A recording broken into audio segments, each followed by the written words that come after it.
गरीब साध साध सब नेक हैं, आप अपनी ठोरी।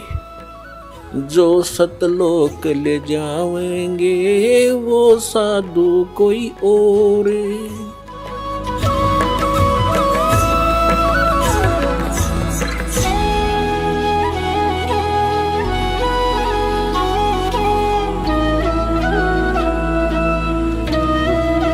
ये तो हमने यहाँ से जाना पड़ेगा।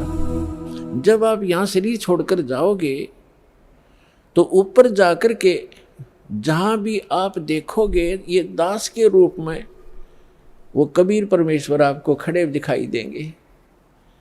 और जो काल के दूत यहाँ संत आए हैं उनका रूप होगा, लेकिन काल उनके संत के रूप में खड़े दिखेंगे।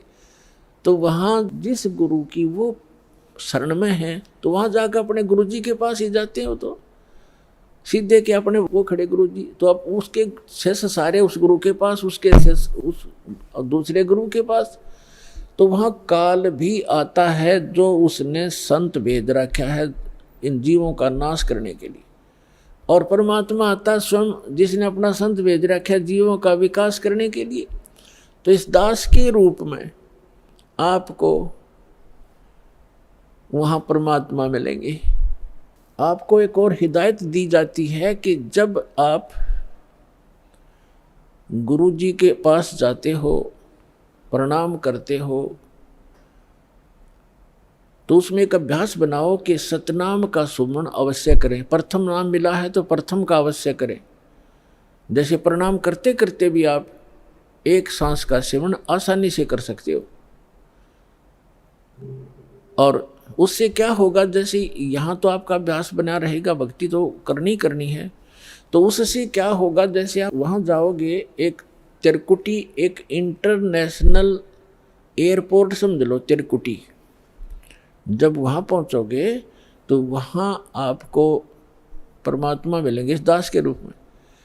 और वहाँ काल भी धोखा देने के लिए इस दास का रूप बना सकता है। तो उसमें आप जी ने सिमरन करना है सतनाम का, क्योंकि वहाँ जाएगा तो सतनाम ही होगा आपके पास, सारनाम तो होगा ही होगा, सतनाम भी होगा। तो सतनाम का और सारनाम का जाप करना है। तो सतनाम का जाप करने मात्र से, और प्रथम मंत्र भी अगर प्राप्त है, इसमें प्रथम और लास्ट 2 मंत्र हैं इस 7 मंत्रों में, तो ये दोनों मंत्र भी गजब के मंत्र हैं। इनका भी जाप करने से क्या होगा, यदि सामने काल परमात्मा की बजाय स्वयं आकर के दास का रूप बनाकर खड़ा हो जाएगा, इस सिमरन से उसका तुरंत चेहरा बदल जाएगा, उसके ऊपर का आवरण हट जाएगा, उसकी वास्तविकता वो भूंडी शकल दिखाई देगी। फिर आप अपने आप दूर हो जाओगे, फिर इधर उधर देखोगे। अब थोड़ा सा एक प्रश्न सुनाते हैं आपको, क्योंकि सत्संग के अंदर बहुत से हिदायत देनी पड़ती है। तो ये सुमन करने से भी अगर शकल नहीं बदलती है तो आपके ओरिजिनल गुरुजी और ओरिजिनल गॉड है। एक समय एक चंद्र विजय नाम का राजा था, उसकी इंद्रमती नाम की एक रानी थी, और वो बहुत भगतनी थी भगवान की। पिछले जन्म से, पिछले पुण्य से ही अच्छी आत्माएं राजा बनती हैं, रानी बनती हैं, और इतना सुख होकर के भी जो परमात्मा की तरफ में भगवान की भक्ति में लगे होते हैं वो पुण्यात्मा विशेष होती हैं। वो माई जो है उसने एक गुरु बना रखा था। उस गुरु जी ने बता रखा था कि भगवान विष्णु, भगवान शिव की भक्ति करनी चाहिए, श्री राम की भक्ति करनी चाहिए, 68 तीर्थों पे जाना चाहिए, 68 तीर्थ करना चाहिए, एकादशी का व्रत रखना चाहिए। अब जैसे एक नियम है, कहते हैं धन चाहे तो दान कर और मोक्ष चाहे भज राम।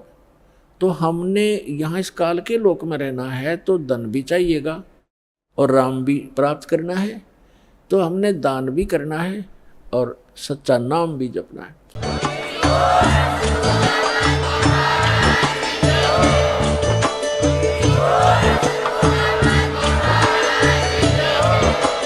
आप सुन रहे थे जगत गुरु तत्वदर्शी संत रामपाल जी महाराज जी के मंगल प्रवचन। अधिक जानकारी के लिए विजिट कीजिए हमारी वेबसाइट www.jagatgururampalji.org। संत रामपाल जी महाराज जी के शुभ आशीर्वाद से पूरे विश्व भर में 500 से भी ज्यादा नाम दीक्षा केंद्र हैं, जिन पर संत रामपाल जी महाराज जी द्वारा ऑनलाइन निशुल्क नाम दीक्षा दी जा रही है। अपने नजदीकी नाम दीक्षा केंद्र का पता करने के लिए संपर्क करें 8222880541।